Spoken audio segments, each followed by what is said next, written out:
Good morning and welcome to the Housing Element Update or 2022 update, hosted by the San Francisco Planning Department and produced by the virtual outreach team of the San Francisco COVID Command Center. Audio, video, and chat will be monitored and recorded. We respect all participants in this convening today and want to create a safe space for all. By default, all participants will be muted and video is disabled. Video will be on for the speakers only. Our next scheduled Housing Element Update events will be on September 29th, 2020 in Spanish and September 30th, 2020 in Chinese. Get tested, San Francisco. Stop the spread of COVID-19 and schedule your appointment today. To learn more about eligibility and details, visit sf.gov/gettestedsf or call 311. Ongoing stress from the pandemic, wildfires, racial injustice, and grief and loss are real. Maintaining our social connections during times of stress, especially in a time of isolation, can be a lifesaver. If you need help managing your feelings like depression and anxiety, you can reach out to the Mental Health Talkline at 855-845-7415 or text the word HOME, HOME, to 741-741 to connect with a crisis counselor. I now turn this over to the Housing Element Update team to begin our presentation. Thank you so much for that overview. Welcome everyone to the Housing Element 2022 Update listening session. Good morning, and thank you so much for giving up your Saturday time to us. I'd like to introduce myself. My name is Lisa Abood. I'm a consultant with Interethnica, and I will moderate today's group. We're very excited to be working with SF Planning on this extremely important project related to housing in the city.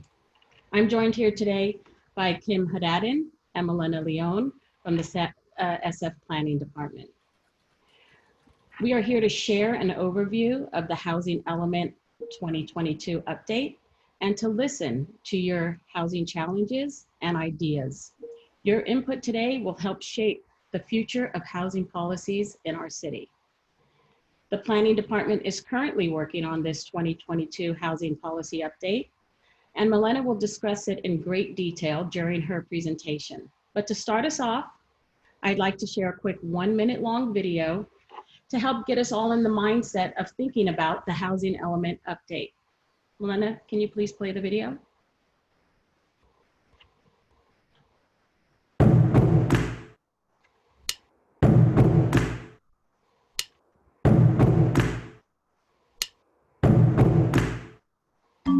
Housing in San Francisco continues to be one of our greatest challenges.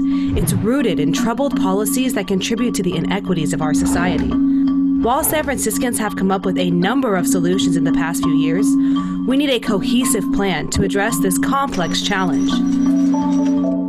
The city is launching the Housing Element Update, a series of policies that collectively address the housing needs of all, especially seniors, communities of color, and low and middle income families. It will shape the future of housing in San Francisco, prioritizing values we've heard. Represent your values. Visit our website to help create equitable housing policies for our city. Thank you, Melina. I love that video. So much diversity in it. I have a quick agenda I'm going to share with you now, just 3 quick things to go over. Like I said, Melina will present an overview of the housing element in detail. We will then spend most of our time listening to your housing challenges, possibilities, and ideas. And finally, we will all participate in a large group activity with the San Francisco planning staff.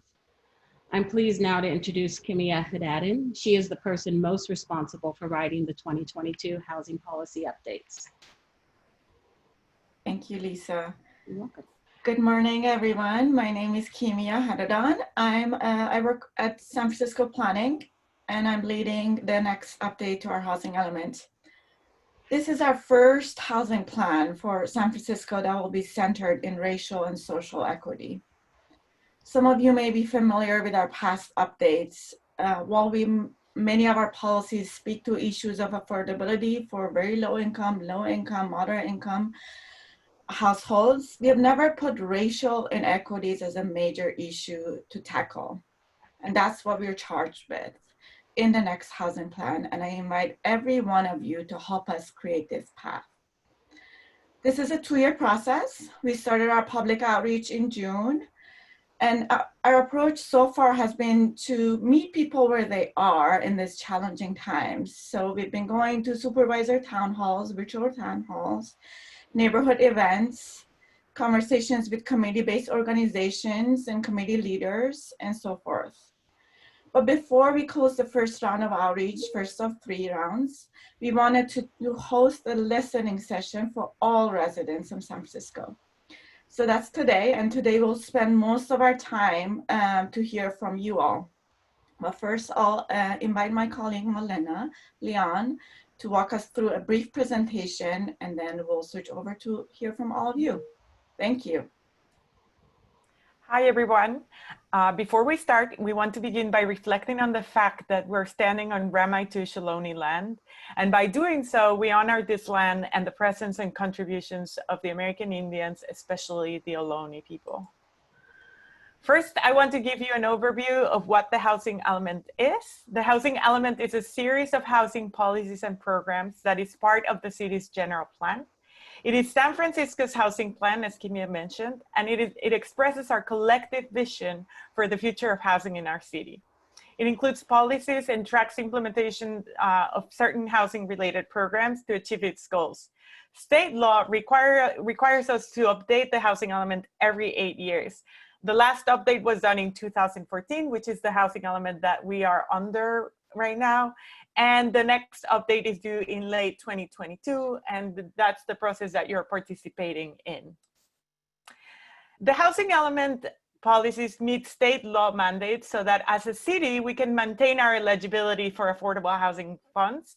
And these mandates also require us to plan for a certain number of housing units for different ranges of household incomes. The housing element also has to be a roadmap that shows our values, clearly defines our priorities, and helps decision makers adopt the right programs to serve our people. Now, before we started the outreach and engagement process for this update, we first gathered the input we've heard from our communities in the past few years through initiatives related to housing, such as the Housing Affordability Strategies and the Community Stabilization Initiative. We want to make sure that our communities know that their input is heard in any initiative they share input in, and that we don't start from scratch for each plan. Now, through that input review process, we also identified the values that seem most important to our communities. And these values will definitely guide the 2022 update. And they include racial and social equity, minimum displacement, housing choice for all in all neighborhoods, and neighborhoods resilient to climate and health crisis. Now, in the coming slides, I will talk about the importance and framework for these values based on what we have heard from the community. But first and foremost, as Kimia mentioned, we're committed to focusing on racial equity for this update. And as you may know, the Planning Commission recently passed a resolution that acknowledges and apologizes for our history of institutional racism and our role as a government agency in establishing and enforcing discriminatory policies and programs that harm American Indian, Chinese, Black, and Japanese communities, among others. The resolution mandates that the department centers its work in racial and social equity and that it allocates resources to serve the needs of these communities. Thus, the housing element is the first policy document from our department that will be centered in racial and social equity. And this will happen in a variety of ways, including targeted policies, but also as a lens and a goal for all of our policies. Racial and social equity will permeate the entire process, including how we're conducting our outreach and engagement, how we're framing our data analysis, and the metrics that we choose to evaluate our implementing programs and how well we're doing in implementing this housing plan. Now, racial and social equity isn't just the guiding value from our communities, it is also backed by new state law requirements for the housing element. Beginning 2019, all housing element updates must comply with new fair housing state laws that require us to take meaningful actions to address disparities in housing needs and in access to opportunity. And we should be doing so by transforming racially and ethnically concentrated areas of poverty into areas of opportunity without displacement, and also providing affordable housing in areas with access to greater resources and amenities. State law also requires us to incorporate environmental justice policies into our general plan. And the housing element is just one of several elements that we're currently updating to include policies that address unique and compounded health risks of disadvantaged communities that have borne the brunt of environmental issues in our cities, such as pollution, access to healthy food, and safe housing. Now, I will talk about each of the values guiding this update and why they are important, starting with advancing racial and social equity. So across our city, people of color and white people tend to live in different neighborhoods. And this is a direct result of racial discrimination that has its foundation in our past and continues to be expressed in our present. As an example, this map that you're seeing on the screen from San Francisco is a redlining map from the 30s. Redlining was a discriminatory federal policy that identified areas colored in red in this map as high risk of investment. And these areas were primarily home to Black people. By deeming them high risk, Black people and other people of color were systematically denied loans for home ownership and maintenance, denying them the opportunity to build wealth. And this led to cycles of disinvestment and segregation in their neighborhoods. Today, those same redlined neighborhoods have low resources or high segregation and poverty identified in green in this map by the state. Now, disparities for the communities of color that live in these neighborhoods are also evident in poor health conditions, higher rates of COVID-19 infection or death, and in the police violence that they experience. These outcomes are the direct result of institutional and structural racism. And we know apologies for the role we've played are not enough. And so we're working hard to actively address fairness and equity across our city, because we believe that we all benefit from an economically and culturally diverse city. Now, we invite everybody to work collectively to redress the policies that led to these disparate outcomes by creating policies and programs for the housing element that do advance racial and social equity. And some ideas we have heard include what you can see on the screen, like bringing displaced communities back to the city and investing in stabilizing communities of color. The second value is about protecting vulnerable communities from displacement. Now, eviction and tenant protections were already a major topic of concern in San Francisco pre-COVID-19. In particular, there was a stark difference between the share of Black, Latino, and Asian households and the share white households were spending, the difference between the share of households of color versus the share of households of white households that were spending more than 30% of their income in rent.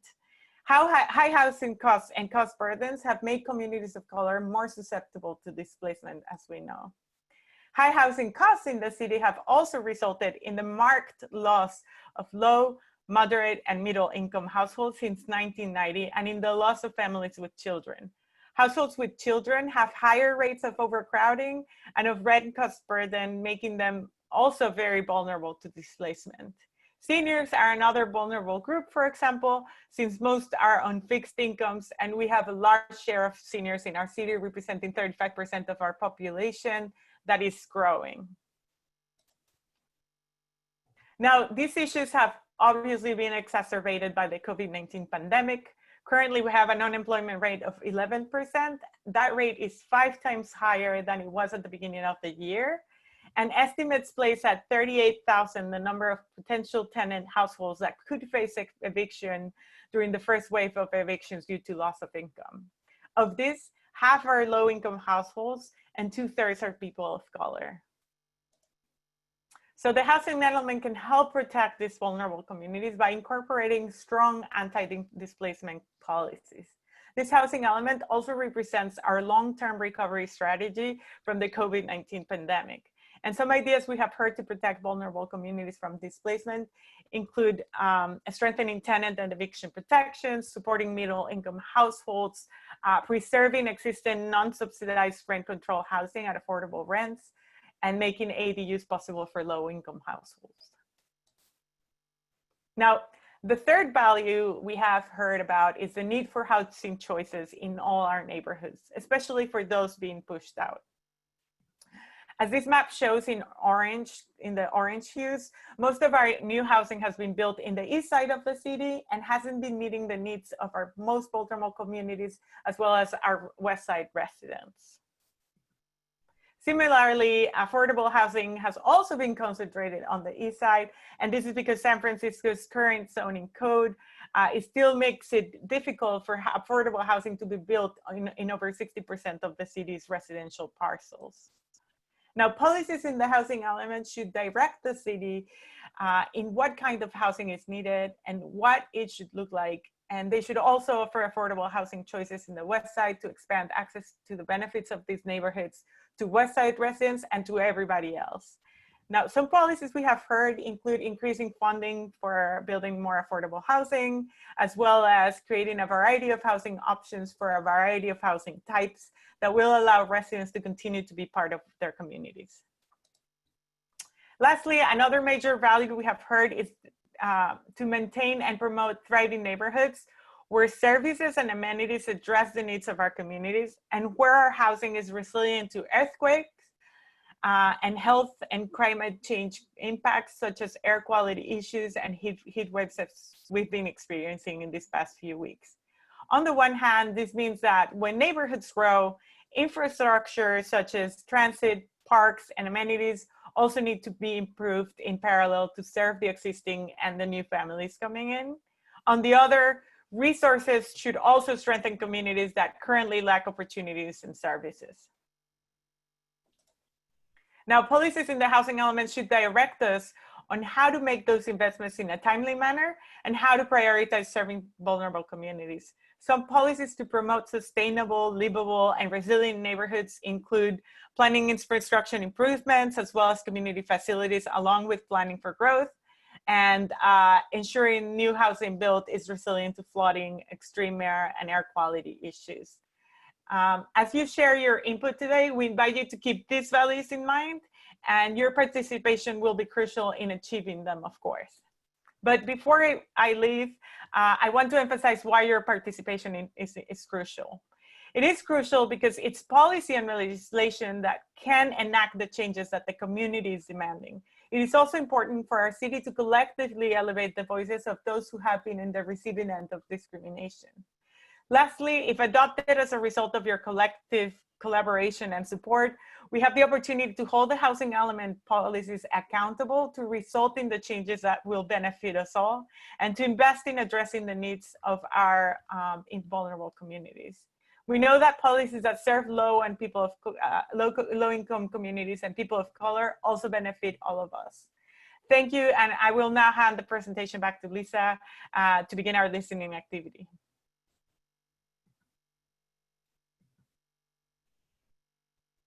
Lisa, you're on mute. That's so common. Thank you so much for that presentation and all of that information. I'd like to go over a few ground rules before we start our listening activity. And I have a question for the group. Are we going into breakout rooms or are we going to do this as one large group? Has a decision been made? I think since it sounds like since we have a smaller group than expected, we can all stay in one main room and have a discussion here. Excellent. So let's just, I'll just go over some basic rules that we're going to follow in the activity, and then I'll go ahead and open it up for everybody. Okay. So before we get started on this listening activity, I'm going to establish a few ground rules. The reason for these is to ensure we can capture everybody's ideas and input. I just want to remind everyone, we can only hear one person at a time. So please use the raise your hand feature in Zoom. if you'd like to speak or write your thoughts in a chat. As you provide your input, we're going to be annotating your comments live, and we'll do our very best to capture the essence of what you're saying. This will help to ensure that the ideas are further developed into policies that reflect your housing challenges and ideas. When Milena described the policy ideas and values, you may have felt your idea or challenge of your housing challenge or that of your community was already covered. We still want to hear from you about that. And if you think you have input that doesn't really fit into one of these buckets, share anyway. We have another bucket, and we are here to listen to your ideas. Also, if somebody else says something and you're like, oh, that was my idea, go ahead and let us know. Clap or give a thumbs up, and we'll add that duplicate to that, so that we know multiple people are feeling the same way. I want to just reiterate, we're not looking for feedback across every one of these ideas or categories, just the ones that you want to share feedback on or affect you, or you feel affect the community or the city as a whole. Okay, let's go ahead and get started. I'm going to go ahead and open this up for everybody. It's going to take a couple of minutes here.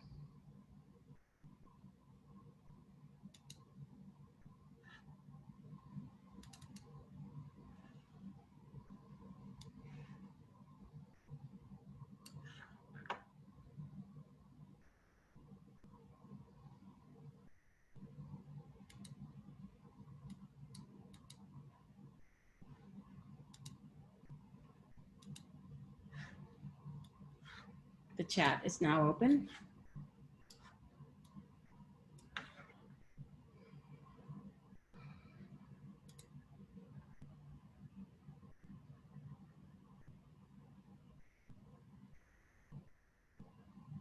Okay, I think that's everything we need right now.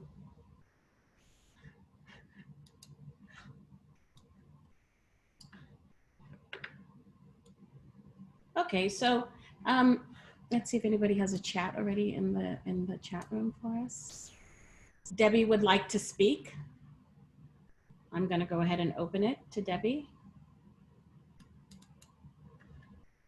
Oops, she's still on private mode. Participants. Chat. When someone is recognized, I will unmute them, and then I will. Thank you. So I already asked Debbie to unmute, and we'll continue with this process from here on out. Oh, thank you so much. Thanks, Nick. Can everybody hear me? Mm-hmm. Yeah. First of all, I want to thank you for opening up this forum for us to be heard.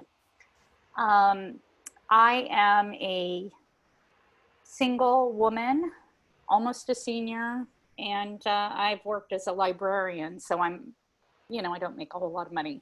And I'm very grateful to have had the opportunity 17 years ago to buy into a BMR unit. So that was a phenomenal opportunity, but since I've been there, I've come across many issues, and they make me feel stuck and like I don't have options for the future. And as I'm aging and moving towards retirement, that's a problem. So I want to outline what some of those are so that you can capture them to consider as policies. First, I'll tell you a few frustrations, which one is that I don't think the city monitors the BMR units very well. And so a lot of people, well, I can't say a lot, but I know of many instances where people have qualified for BMRs that weren't eligible. Maybe they're in a couple and they only have one person qualify and both move in, or things like that. And a number of people in my building have rented their units for a profit, which it just really bothers me, since so many people are waiting for this housing and they're taking advantage of it for personal gain. So those are some frustrations. I also feel like the city puts up a number of fees and blockades for opportunities that would help lower income people like me that are in these units try to make our financial situation better or get ahead. For example, refinancing is a huge blockade. And I was just on a webinar about that, and it made me realize that it's even more difficult now than it was when I looked at it a while ago. But the last issue I really want to bring up that is a very, very challenging for me and heavy on my mind right now is what happens when I need to move. So I'm in a unit that's a little loft with a spiral staircase, and there's going to come a day when that spiral staircase doesn't work for me anymore. So I'm not able to, I don't think I'm able to transfer. I've been told I'm not able to transfer into a different type of BMR unit because it's a one-time opportunity. So I can't transfer into anything that might be more suitable for my physical ability needs when it's that time. And so I wonder when it's time for me to sell, where am I going to go? I mean, the selling price is not made transparent to us until we choose to sell. So we don't get the option to get that information and evaluate if it's the best time for us to sell. And the people I know and what I've monitored in the market and talked to realtors about is that sometimes it can take people up to 1 year or longer to sell their unit. Debbie, I'm sorry, Debbie. When you think of each of these challenges, do you have any ideas for policies that could help overcome them? Yes, this last one I'm going to talk to you. I'll address each of those. So the last one is the one I have the most ideas around, which is about selling. So, so thank you for letting me unpack my bag for a moment. No, but so this idea of if a BMR owner is ready to sell their unit, that there could be this long drawn out process to have a price set, to get it approved, to list it for only qualified buyers, to wait for them to be vetted by the city. We may not have that much time to wait, and it holds us back from moving on to our next opportunity. So what I'd like to recommend is that since the city does have a lien on our property, which is what creates many of these blockades, is that when we want to sell, the city immediately buys our unit back from us. And then we can go on with our next step of plans, and the city can take the responsibility of selling the unit at their price with their rules to their qualified population. It just liberates us instead of making us feel stuck, if that could happen. I mean, as I said, the city already has this lien. It has ownership to the property, which is why, you know, we're in that's the arrangement that's made. So why not just let the city take ownership? Like, we're ready to give it back.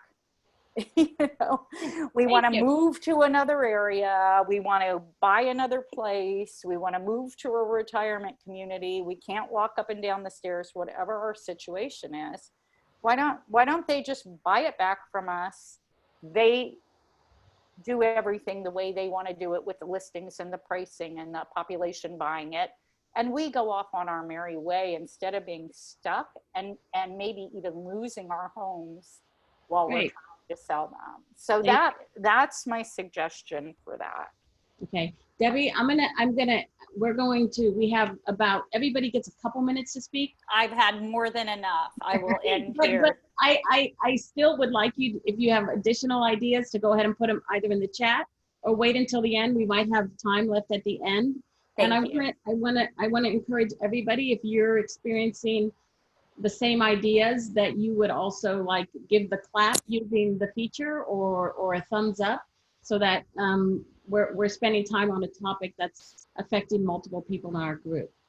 Thank you, and I apologize for maybe being a little long-winded. it's always an education. I learned so much from these groups. Who is up next? Is it John allowing people to speak? Because I believe Anastasia was the next person to request. It is next. It is Nick. I'll unmute her. Oh, Nick, thank you. Thanks, Nick. And then for the rec afterwards is Scott Connor. Okay, thank you. Okay, Anastasia. Is she there? Okay. Can you hear me now? I can hear you now. Okay, so this is Anastasia. I'm a senior tenant. I live in Noe Valley. And I'm looking at these various color blocks that you have with categories. Mm-hmm.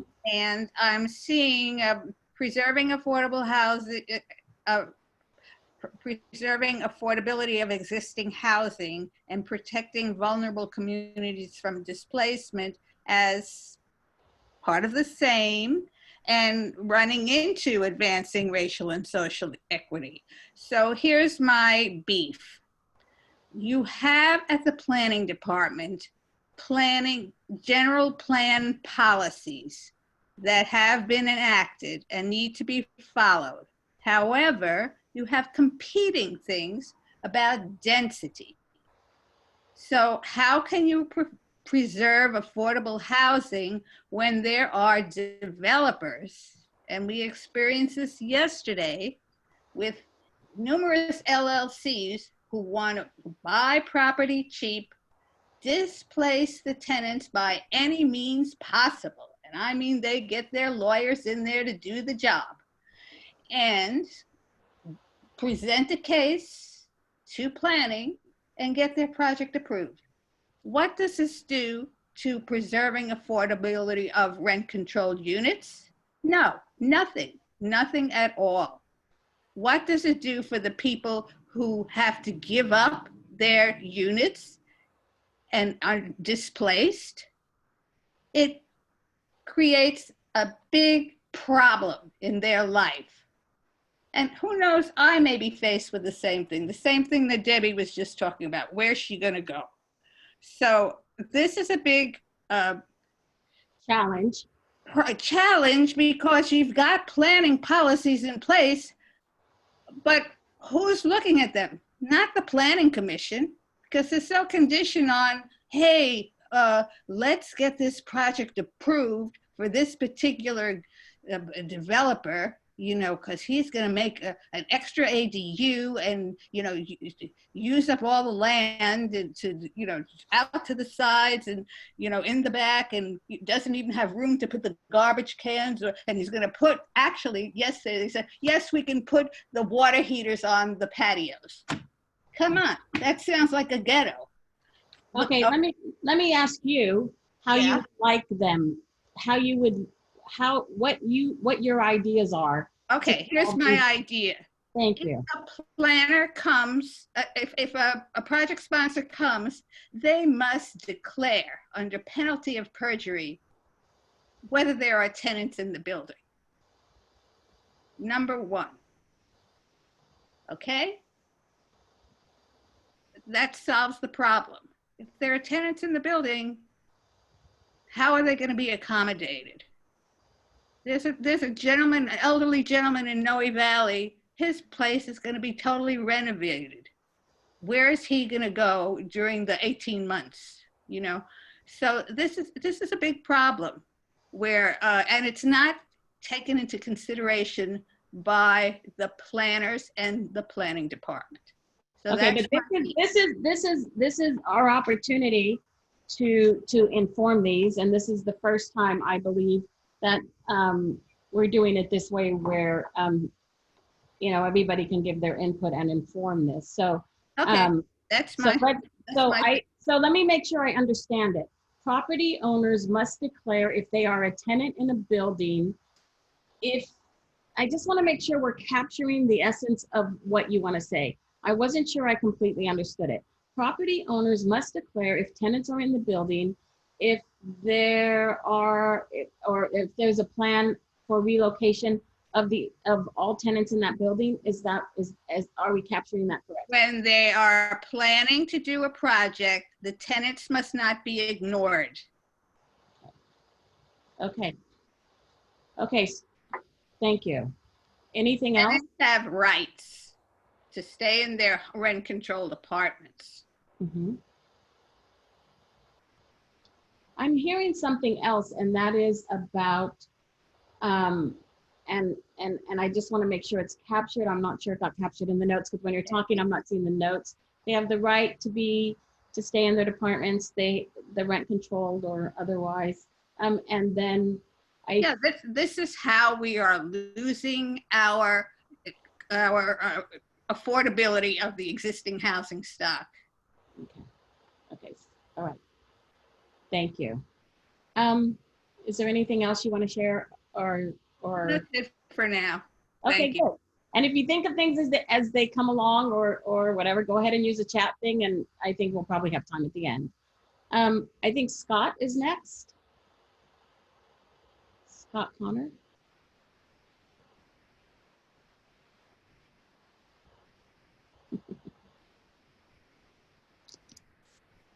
Oh, hello. Can everyone hear me? Mm-hmm. Hi. So first of all, I would just like to say thank you to Lisa and all the organizers. I really love this format where we're getting some community input, where it's not during the weekday when people have to work. And I think this will get a lot of people participating in public planning decisions that didn't have an opportunity to do so before. So I just wanted to address that first. So my specific ideas, I want to talk very briefly about something general and then give some specifics. Thank you. So I think that, you know, San Francisco really needs, so I'm a renter in San Francisco, and I think, just to kind of give some context, and I think I love the idea of housing choice. We need a mindset shift to housing abundance in this city, where we really are building so much housing that people have a choice and that they have, you know, leverage with their landlords. Like, if a landlord is being, you know, unreasonable, I can just go somewhere else. And the way we do that is building more housing. And I really love the idea that I've seen in the housing element update about building in higher resource areas. You know, the way that San Francisco in the last 20 years has built a lot of the new housing is it's been in areas that are zoned for housing.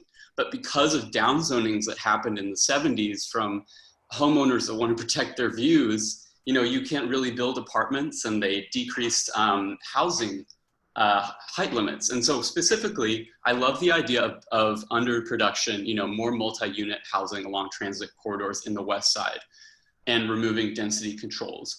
But I would expand that to include, you know, the Marina, Russian Hill, Pack Heights. Those have big transit lines. It has the 30X, it has the 45 on Union Street, 30 on Chestnut. And, you know, this is areas where in the 20s, they built 10-story buildings, if you look north of Lafayette Park. And I think that kind of, you know, 10-story density in the Marina, in Russian Hill, in higher resource areas, we shift the housing supply to areas that are not at risk of gentrification and are not at, and also with the inclusionary zoning that we already have in new housing production, it's a way to better integrate these economically exclusive areas. So specifically, what I would love to see in this housing element is increasing height limits and density in the Marina and Russian Hill and Pack Heights, along with transit corridors on the west side. Thank you very much for that.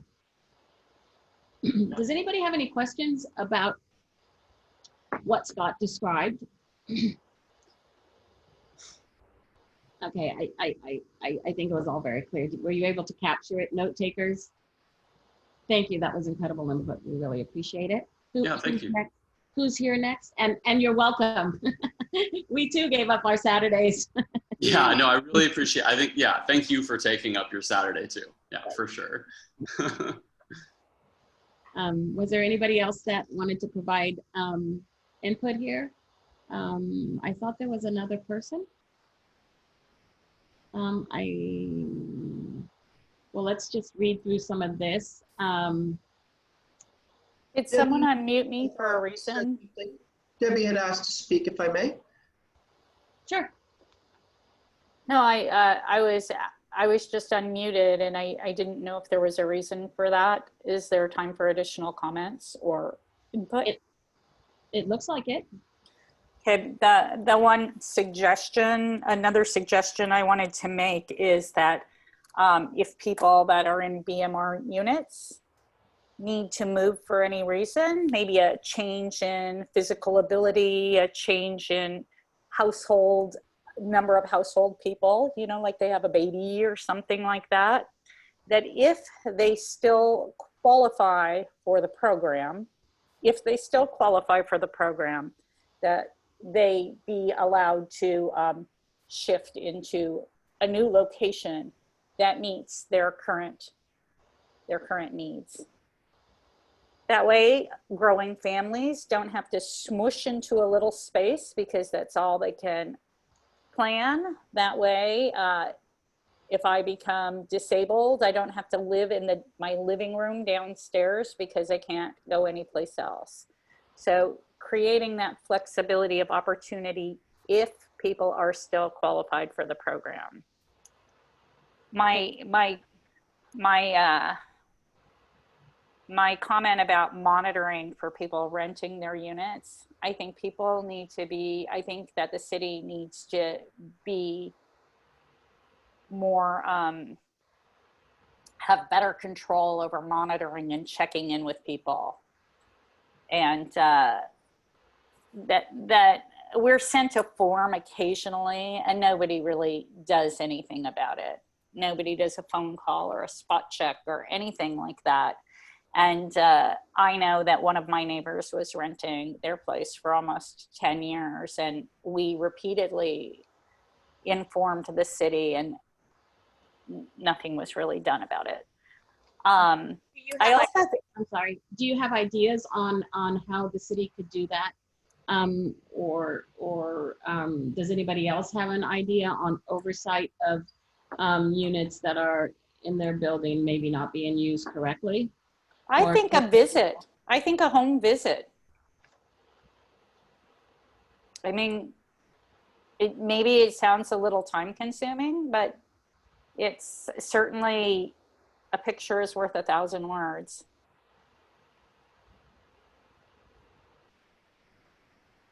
I see other people want to talk, so I don't want to hold the floor longer. Right. But the last thing I'll say about renting or subletting is that, you know, this happens illegally, but some of us sometimes might want to go on sabbatical for a year. We might have an opportunity with our work to go on a sabbatical and we're not allowed to rent our places. So then what do? Do we have to give up the sabbatical opportunity? We can't even sell quick enough to make sure that we can do that. So again, over a barrel. So maybe also with the proper documentation and reasons, giving people the ability to leave their home and rent it for a while if they need to. Thomas Lee, to everyone, agrees that periodic visits to the BMR units and follow up on complaints needs to happen. I think that looks like we Don have McKnight is wanting to provide input. Looks like we have Kathy Howard and then. Thanks. Well, I can't see everybody. I don't see that. Kathy Howard. Okay, Hi, Howard. am I unmuted? You are. Hi, Kathy. Welcome. This is like when you call in, you know, to the boards and you say hello, hello, and you can't tell if you're on the air or not. Okay. I have 2 points I'd like to make. First, I'm in favor of preserving open space. I think this is very important as the city becomes more dense, and certainly COVID has shown us the value of open space, but at any time, it's important for people to have the opportunity to experience nature. It's also important for wildlife. Studies show that much wildlife now depends on the habitat and open space that cities provide, and this includes not just parks, but also backyards. Secondly, we've read that wealthy people are leaving the city to get more open space. The plans I see for San Francisco is for the low-income families to have to live in dense situations. The argument is that Single family homes are bad. San Francisco should bulldoze them, put in dense buildings. But why cannot cities have a variety of housing options for everyone? I would argue even low-income families need and deserve open space of their own and safe places for their kids. In fact, in the West Side, we have multiple generations in one home. So my proposal is, rather than eliminate single or double family zoning, we should consider preserving this kind of housing as an option for families, and then provide the financial support for low-income families to be able to enjoy the benefits of having their own home and of having open space for their children and maybe an extra room for extended family. And I guess I don't see that cities have to be all chock-a-block apartments. I think there's room for a variety of housing.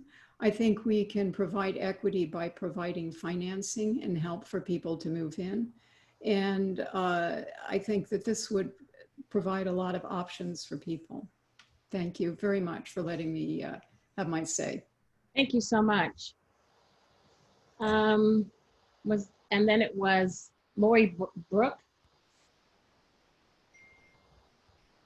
Hi, can you hear me? I can. Well, Welcome, first, Lori. I want to thank you for doing this. I personally got on my email this morning and realized this was happening. So first, I'm going to just say, I hope you do this again before any decisions are made, because I'd like, excuse me, I'd like to share this with a greater audience to join in, because I think it's really productive. A couple comments. Well, first, a disclosure, I didn't get on in time to hear the whole presentation, but I've caught on to kind of the gist of what you're discussing, and I just want to make a couple comments. One of which is the most affordable housing is existing housing. And whatever we can do to preserve the existing housing, most of which might be rent controlled, we should focus on. And I know this was discussed earlier, that how tenants, because we have this happening on our block, where when a big apartment building goes up for sale, you just sit and wait for the Blackstones of the world, or even smaller, but corporations to buy it up. It will no longer be owned by that Italian family that bought it in the 20s. It's now owned by a corporation for which they can care less if half those units are empty for the next 5 or 8 years, because it's just a loss on their balance sheet. So those units are not responding to natural market pressures. They just stay vacant for years. Same thing as you see on commercial corridors. The landlords kick the person out, and for 5 years, the bakery that was there is gone. So there needs to be more checks and balances in place for when this happens. I mean, I know there's free market and things are going to happen the way they're going to happen, but the city is trying to change zoning laws to, increase zoning and height and density to bring more units online when there are units. They're just vacant and they're not accessible. So we're pretending there's this problem that may not exist to the level that we think. And so there's like a false propping up of pricing. And I don't know exactly how the city would go about checking for vacancies, and I don't know what laws would need to be in place to address that, but I think it's a huge factor in the analysis of what's really happening in San Francisco. Another thing that needs to be taken into account is there are a lot of, and when I say a lot, there's tens of thousands of entitled units. These are projects that have already gotten the permitting through, they're ready to go, but they're not being built for whatever reason. It's very expensive, of course. So once again, these things exist, they're ready to go within existing zoning laws, they're just not being built. But that gives this impression that San Francisco's full and that we need to blast through existing zoning laws to build more units, when first we need to address what we can do for vacancies, the entitled housing, and also what can be built within existing capacity, rather than just throw up an 8-story building, in a community because you can. So those are my thoughts. Can I ask you, when you say what can be built within existing capacity? What I mean there is that, so, in whatever part of the city, let's say it's, Franklin, I think the buildings go up to 8 stories. In other areas, 40 to 45 feet seems to be the general height limit throughout most of San Francisco. So try to build within that, versus finding these opportunities to throw up a 6, 7, 8-story building in a community that's mostly 40 feet for that one building, and of course, which will mostly be luxury, and maybe 1 or 2 inclusionary, or maybe up to 4 inclusionary units. That's not how you build affordable housing across San Francisco, by a scattershot approach of, you know, one tower in one part and another tower out in Richmond and another tower out in Sunset. You have to build, you know, 100% affordable projects, and most likely it's going to have to be done by the city or the state. I mean, that kind of project, it doesn't pencil out for developers, and that's okay. But we can't pretend that developers can build us out of this problem, because the only thing that makes sense for them, of course, is market rate housing. And they'll continue to do it, but I don't think we should do it on the backs of the communities that have to change their current zoning. I think the city really needs to, and I know they are. I mean, I know the city is working hard to address this, but so those are my thoughts. Oh, one last thing, sorry, I'm taking up so much time, but Oh, no. this is a great forum. A rental registry. I know they've talked about this at the state level, and I know a couple people have talked about protecting renters. We don't even know who the renters are. And there's no way to know if they've been coerced to leave the building. And if a rental registry, I know they've been talking about this at the state level for some of the bills that have come through. I think that's an extremely important tool to help the city manage the population of renters that are existing. And that would do a lot to prevent the buildings from being bought and then the renters slowly being kicked out, and then the building gets converted into luxury condos. Thank you. You're welcome. Was there anybody else that had their hand raised right now?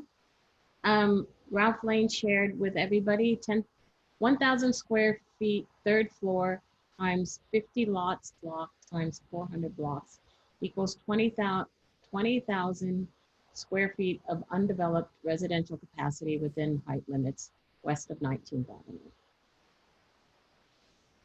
Avenue. Was there anything else? Anastasia, legislation to create a housing inventory is in the works. Hopefully it will be introduced before the end of 2020.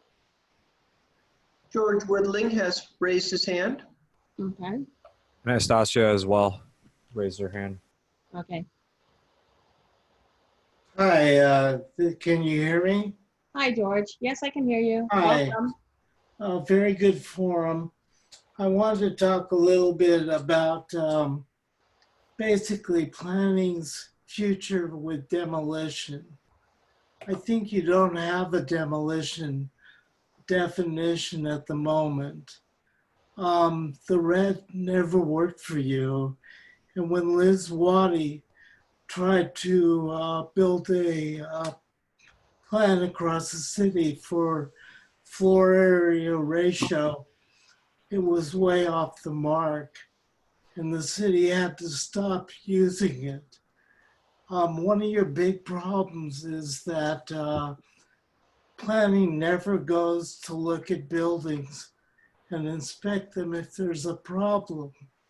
So they rely heavily on the Department of Building Inspection, which has a completely different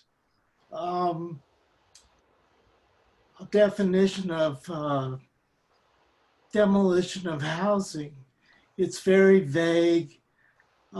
As you know, that department has had several problems, and pretty much in that department, you can do anything you want.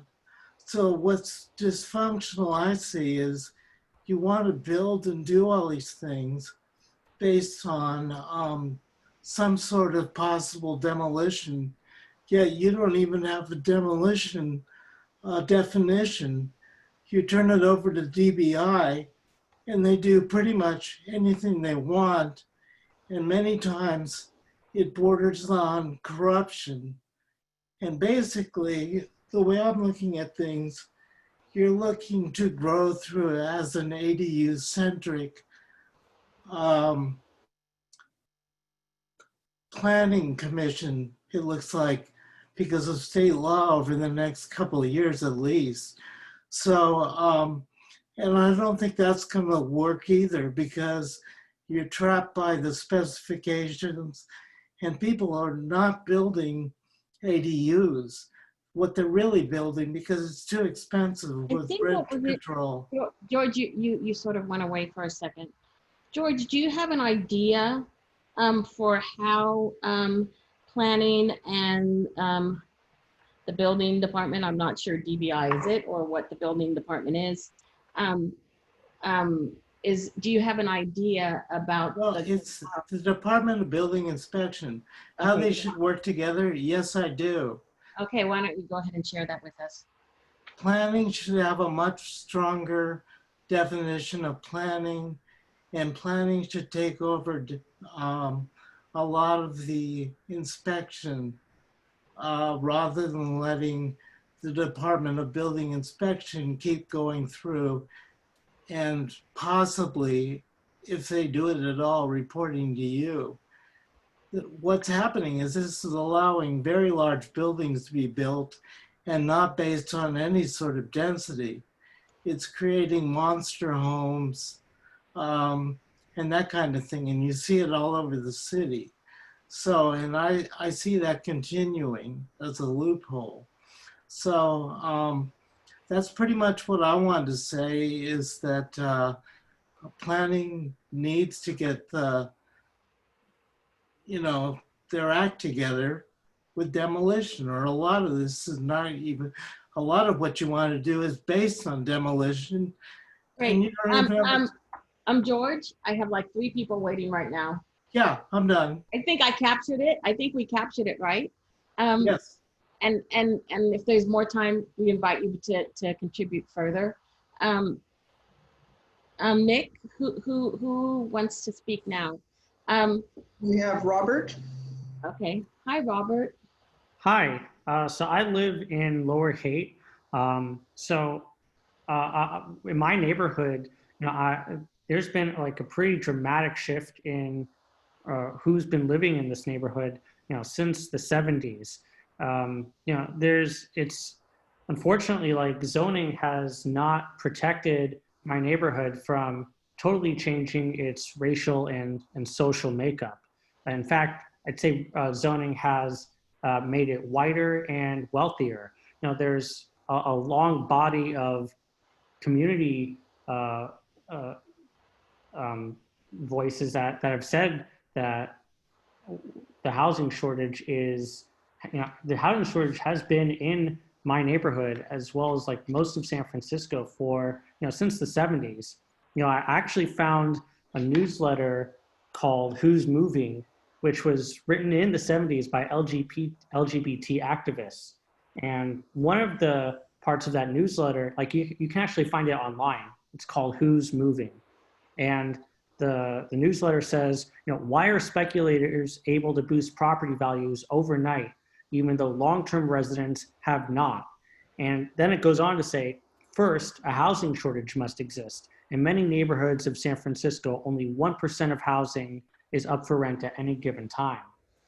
And if you look at what our regional government, ABAG has found for like our future housing needs for 2022 to 2030, they show that the whole Bay Area has a vacancy rate of around 2 or 3%. I don't think we have a lot of vacant housing. I think we have very little housing, just like we did back in the 70s. The other thing I want to mention is that since 1970, San Francisco has doubled its workforce. We used to have around like 360,000 workers, I think. Now we have over 700,000. We used to actually have a jobs to housing ratio of greater than 1, where that means we actually had like enough homes to house our entire workforce. But today we only have about enough homes to house half of our workforce. So like we're gentrifying not just San Francisco, but other cities around the Bay Area. Like Oakland is now gentrifying more than San Francisco now. Robert, you're clearly very well informed. Do you have ideas on how policies can change this gentrification? I agree with the speaker who talked a lot about reversing the downzoning and building homes in wealthy neighborhoods that are able to handle more people without gentrification. I think that's key. Those neighborhoods have changed the least, whereas previously redline neighborhoods have changed the most. That was Scott. Thank you very much. Did anybody else have their hand? Calling on Sarah right now. Thank you. Hi. Hi, Sarah. Hello there. Thank you so much for this listening session and for taking the time to connect with us. So I just want to share that my husband and I live in a studio in the Mission. Prior to that, we lived in an SRO, and prior to that, we experienced homelessness for a period in our lives, and things were really difficult, and it took a lot of hard work and perseverance and a lot of love to get back on our feet.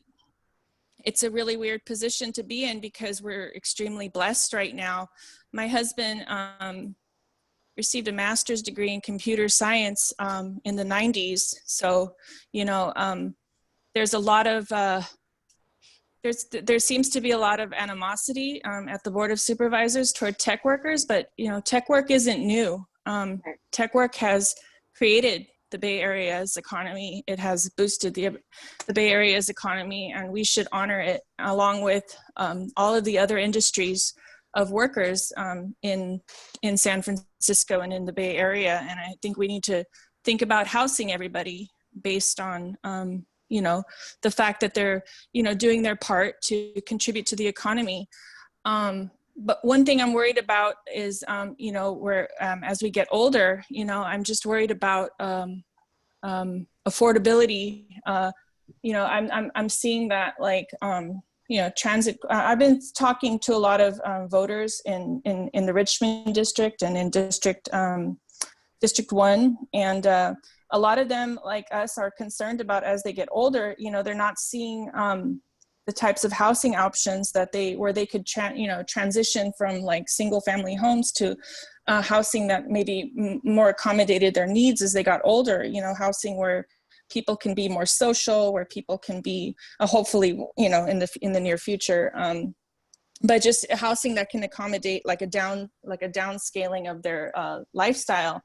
And I think that one of the things that we should really do is start looking at building more senior housing, more multifamily housing along transit corridors.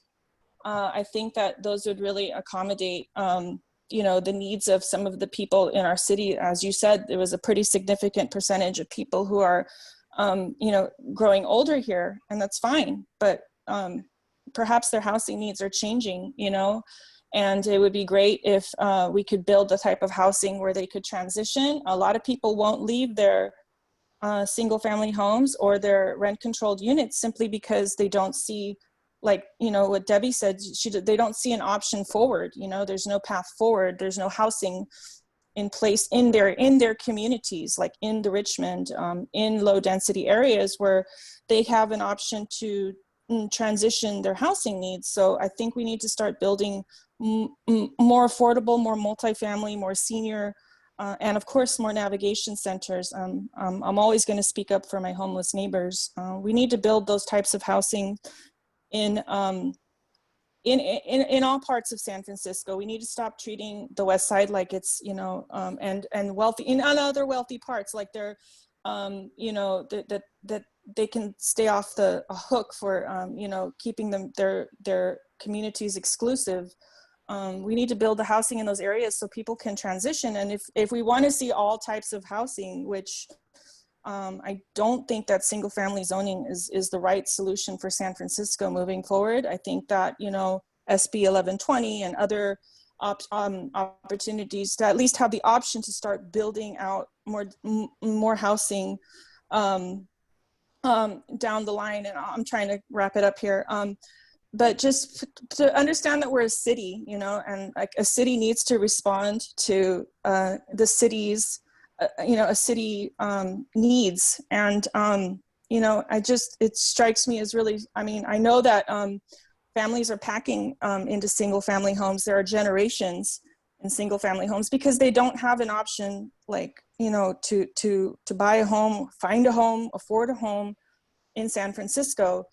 but it's straining the opportunity to build a family life here, you know, you know, I don't think that we should look at, like, you know, a duplex like an enemy, when if it can house two families and be more affordable to families, then, you know, those are fine. You know, and I think as far as, you know, the West Side, like, you know, just looking at all of that opportunity there, it should start breaking it up. Like, you know, we should start considering the fact that generations are being forced to live together instead of grow, and seniors just don't see any solutions for a path forward as for housing that they can afford. I think we can all agree that, you know, apartments start at the best affordability, and when we build more of them, we can start making other types of housing more affordable too, which would include, you know, duplexes, triplexes, fourplexes in previously zoned single family areas. Thank you so much for that, Sarah. Congratulations on transitioning out of homelessness. Thank you. I just it was no small feat, but thank you so much. We're trying to stay that way. Yeah. Yeah. I will send the best thoughts out for you. I want to know that there's much agreement on your sentiment, Sarah and Debbie and Thomas Lee. Thomas Lee would like to say that it's unfair to blame tech workers. They bring other jobs with them and help to support other programs, allowing more supply to meet demand ultimately is needed. I'll share this, and then we're just about, is anybody else waiting to speak? Because I think we're going to wrap this section up. There was a person that joined that said she missed. Standing by. Oh, somebody's standing by? Okay. Okay, let's get that one last one in, and then for the person that said they were unable to catch the beginning of this, this will be made available. It is being recorded. So welcome to the next speaker. Hi, my name is Charles. Can you all hear me? Oh, hi Charles, welcome. Yes. Thank you. Yeah, so I want to first say that I really appreciate the comments of everybody coming out today. It's very important to get feedback like this, and I particularly resonated with me the comments of Robert and Sarah about the need for more housing and the need to kind of change like a little bit of the legacy of our housing policy from the past 50 years or so. But also to other previous commenters, I'm 100% on board with the idea of like a rental registry and vacancy tax. I don't think that a vacancy tax would do that much because, as Robert noted, I don't think there's much evidence to support the idea that vacancy is like the #1 problem in San Francisco's housing market. But I'm on board with the idea because the concept is still sound. I want to say that I kind of personally, I reject the idea that more housing or upzoning is like a punishment or some bad thing. I think accommodating change in the physical environment of your neighborhood is like an inherent part of being part of a city.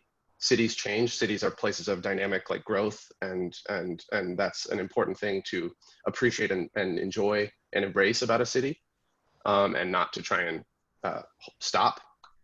But also, you know, clearly some people think that change in a physical environment is a problem. But I think we should not let that kind of thinking define the way that we make policy in the city. And we should recognize that the people who are espousing that definition, that historically that definition has been associated with like anti-renter, like segregationist housing policy. You know, the idea that more housing is bad is associated with the idea that more housing is more affordable. Now, I don't think more housing is bad, but I do think more housing is more affordable. So I don't think it makes sense to continue to preserve the old policies of like with the racist, classist legacy of trying to preserve single family and low density areas. Like Sarah said, a lot of these places that have the low density zoning right now are some of the wealthiest areas in the city. And so they don't need any kind of protection from the free market. They actually need to be opened up to that change that I mentioned before, so that they can really become part of the city and not just be little enclaves that that have access to the city but don't have to really participate in it. So I think San Francisco doesn't need just like tens of thousands of units over the next decade or two. It needs probably hundreds of thousands. Maybe that sounds pretty extreme, but I firmly believe that like a city should be a city and not a little collection of small towns. But to do that while preserving and expanding open space, which I'm also a big believer in, I think we need to go up, build up, so that we can have more room for parks on the street level, and ideally more room for walking and biking and transit space on the streets rather than room for cars. Thank you so much, Charles. Was Yeah, there any? can I do one more thing? Absolutely. Absolutely. Yeah, so I just moved from Soma to the Twin Peaks area, and it is absolutely beautiful over here. And there are so many apartment buildings of varying sizes and quirky little streets and differing types of architecture. And I think almost all of this was built before the 1970s. Most of San Francisco's housing stock in general, I think, was built before the 1970s. So I think it would be an amazing thing to kind of go back to that era of dynamism and architectural adventurism, and allowing different types of homes to be located in kind of wherever the mood strikes the community, like wherever there's desire to do something interesting, let it happen. So part of that would be also, in addition to allowing more density and more apartment buildings and different forms of density where they're appropriate, or sorry, where, you know, wherever they can be fit in architecturally and engineering wise, to also reducing the restrictions on the aesthetics that planning currently has in its guidelines, to allow quirkier and more interesting and more dynamic types of buildings to be built. Because what gets built today, you know, in my previous neighborhood in Soma, basically everybody loves to hate all the new architecture because it's quite controlled and in some ways quite bland. So just freeing up the kind of like aesthetic restrictions as well would be another part of like returning, like allowing San Francisco to build more kind of Twin Peaksy type neighborhoods, which I think are so beautiful and amazing. Thank you. Thank you so much. we're going to move to the, I think I want to zoom out here so everybody can see how much input we were able to capture on this part. I want to let everybody know that we're going to move to the next activity. I don't know why this is moving like that, but we will also give you at the end of this the contact information to people so you can continue to provide us with input. And should there be another one of these events scheduled, we will make sure to let everybody know. Okay, I'm going to now go ahead and stop sharing.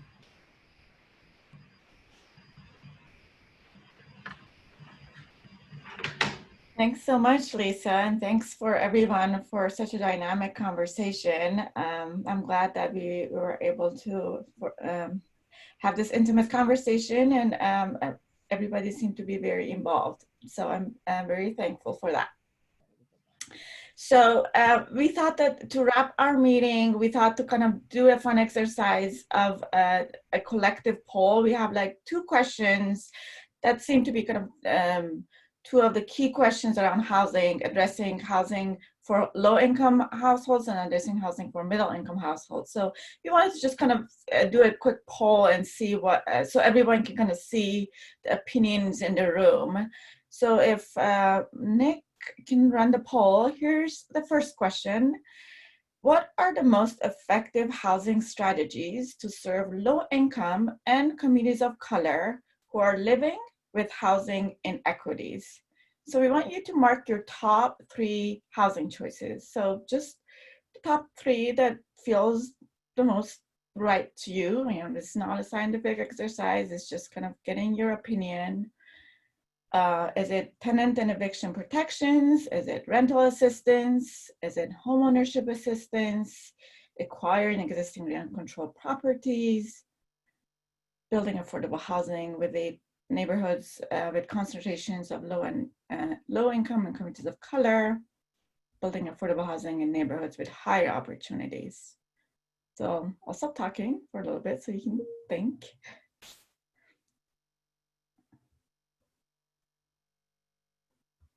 All right. Are we ready to end the poll for this first question? So it appears both questions are appearing concurrently. Oh, Okay. it was just cut. Oh, Should okay. Should we relaunch? Sure.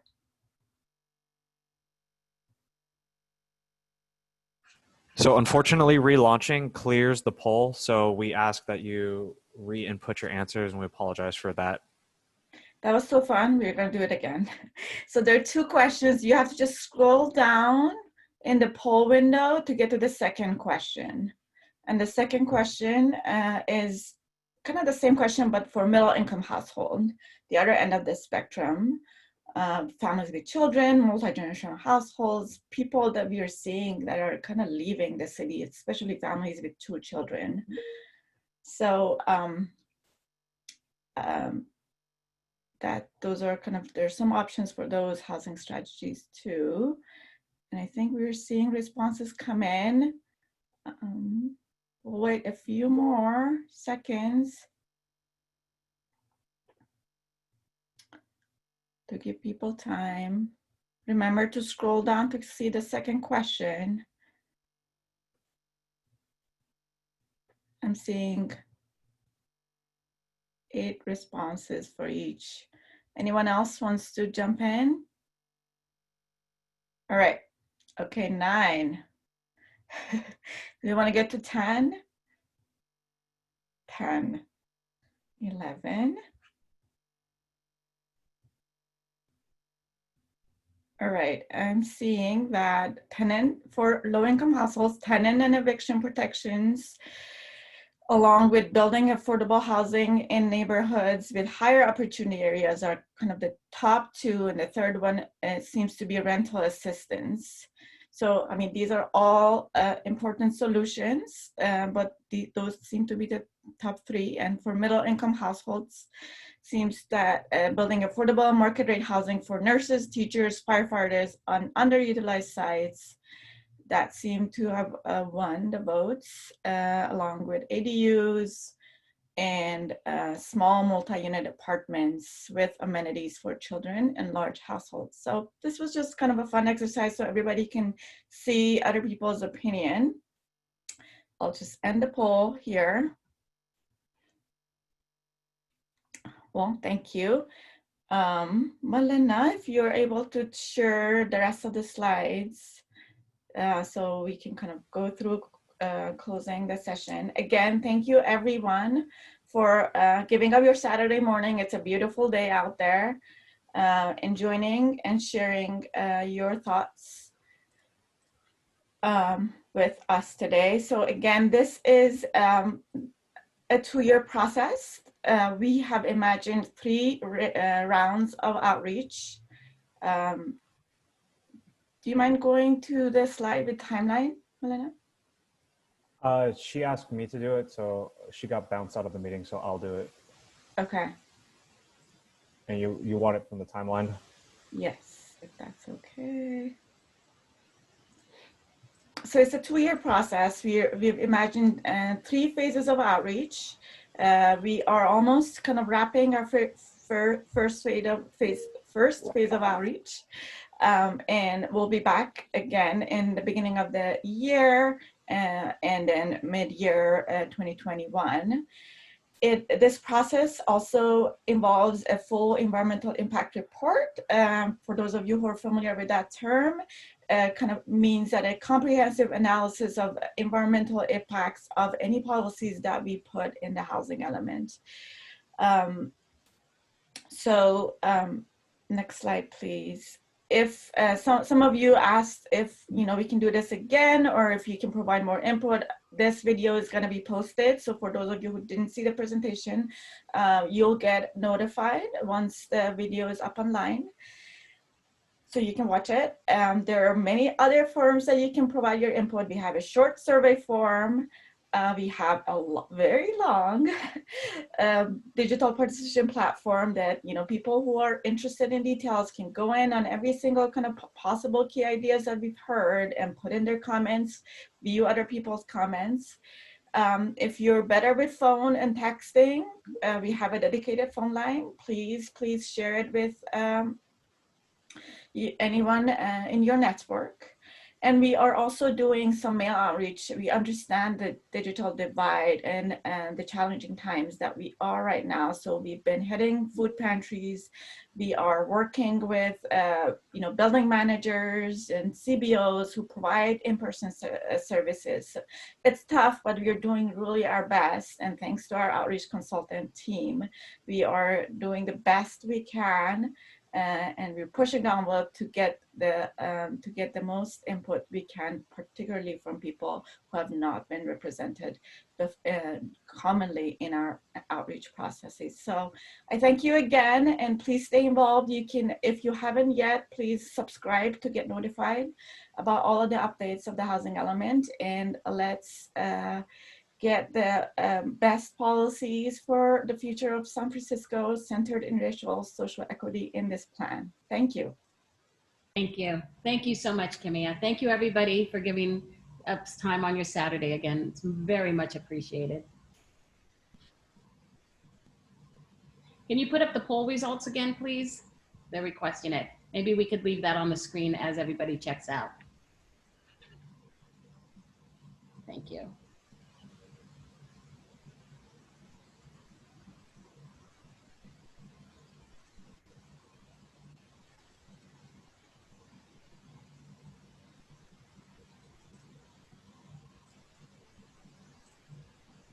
Thanks, everyone.